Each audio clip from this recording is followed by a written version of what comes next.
So, who's ready for another Christmas jazz piano tutorial? I'm Julian Bradley, welcome back to the second video where I'll be breaking down my arrangement of O Christmas Tree. So coming up I'll show you how to turn any minor chord into a 2-5-1.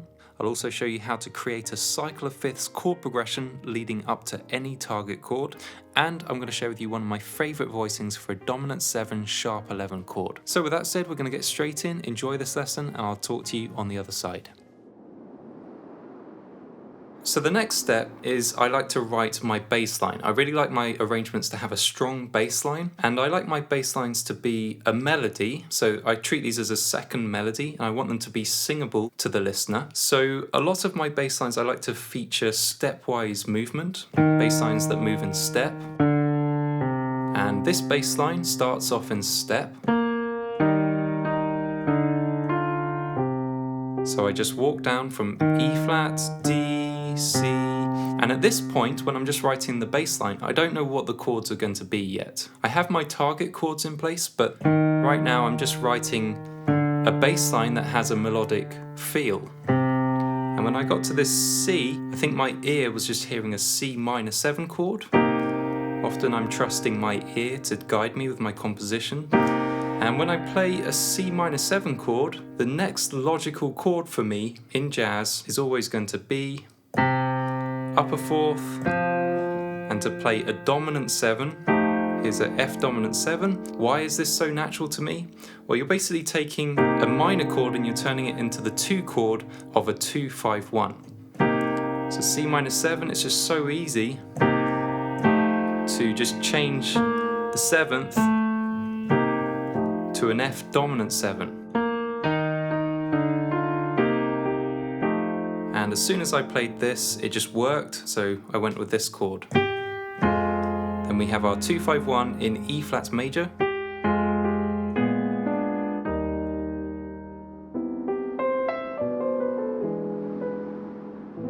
And by this point I'm almost finished with my first few chords. As you can see, I've basically worked backwards. I have all of the last chords in the phrase figured out. There's just one chord I need to figure out still though, and that's the second chord. I know that I want the bass line to play a D, and now I have to figure out a way to have a D in the bass line and an E flat in my melody, and I have to make them not clash. There's a few different possibilities I could try. Try doing a D dominant 7, this would be the flat 9. And then I have to decide, does it sound good? Well, for me, this isn't really the sound I'm going for. This is a Christmas song, that sounds a bit complex. There's another option I could do, which is I could use chord inversion, because this doesn't have to be the root note of the chord. It doesn't have to be a D dominant 7 or a D minor 7 or a D half diminished. This could be a different note in the bass, and in this case I decided to make it a G dominant 7 chord in inversion, so it's played over D. And then I could make this a sort of sharp 5th, or you could call it a flat 13. And in this case, I like the sound of this. This is basically a G dominant 7, although I'm not playing the root in this voicing, but that's how my brain's thinking. This is a G dominant 7 with a sharp 5 up here. And I like the idea of making this a G dominant 7. Why? Well, dominant 7 chords resolve down a 5th to the 1 chord, in this case C minor, so I like the idea of using this chord because although it's played in inversion, it's still a G dominant 7 chord resolving down a 5th to the next chord, which is a C minor 7 chord. And then that C minor 7 chord resolves down another 5th to F dominant 7, and then that F dominant 7 becomes an F minor 7 chord, and then that goes down a 5th to a B flat dominant 7, and then that goes down another 5th to an E flat. So really I'm creating a cycle of fifths chord progression where each chord goes down a 5th, and I haven't done it going forwards, I've actually gone backwards. So I've gone backwards from my final chord of E flat major, and I've just found a way to go up in fifths. And here's how it sounds.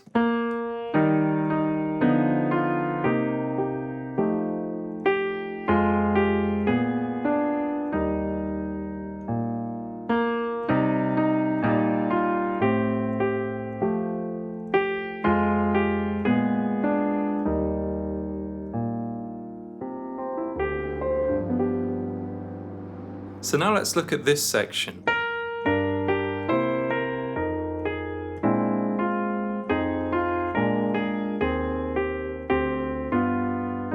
So I started by deciding on my target chord.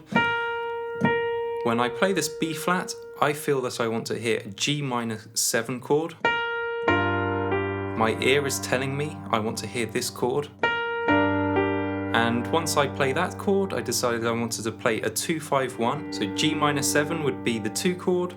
And it would go up to a C dominant 7. And then it would resolve down a fifth. Normally, it would resolve down a fifth to F major 7. However, in this case, the melody actually plays an A flat, which messes up my 2-5-1.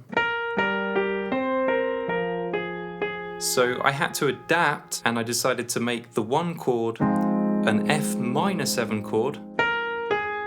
And then I decided to do what comes very naturally to me as a jazz piano player. An F minor 7 chord then goes up a fourth or down a fifth, whichever way you want to think of it, to a dominant 7 chord. In this case it will be B flat dominant 7. Why did I say we do this? That's right, because a minor 7 chord can always be turned into the 2 chord of a 2-5-1. So here, F minor 7 is the easiest thing in the world to just take the 7th of the minor chord, move it down a half step, and then you find yourself playing a B flat dominant 7, which is the 5 chord of a 2-5-1. So 2 chord, 5 chord, and then since I've established a 2-5-1 here, I might as well see if the 1 chord works as well with the arrangement, because these are just ideas which I then have to test out to see if they sound good.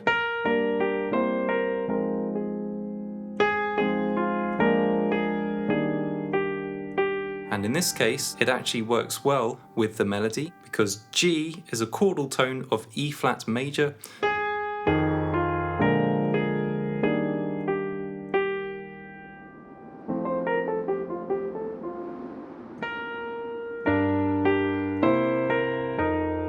Now I actually added in a really nice voicing, which is this. For B flat dominant 7, I have the root, the minor 7th, the natural 9th, the major 3rd, and this note. Which note is this?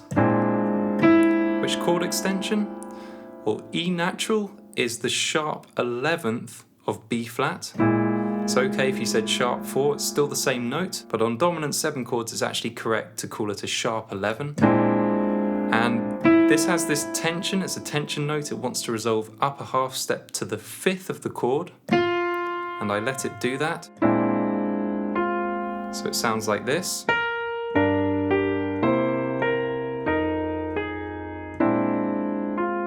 And this is my favourite section in the whole piece. It has a very sophisticated sound. The reason it has a sophisticated sound is we have a nice shift in harmony. If we look at the notes we're playing.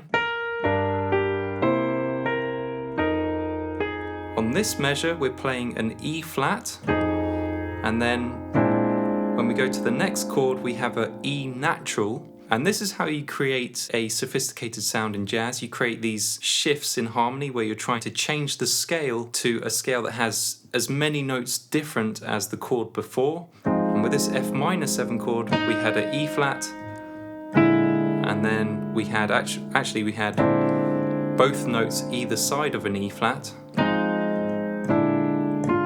and it just created this nice shift in harmony.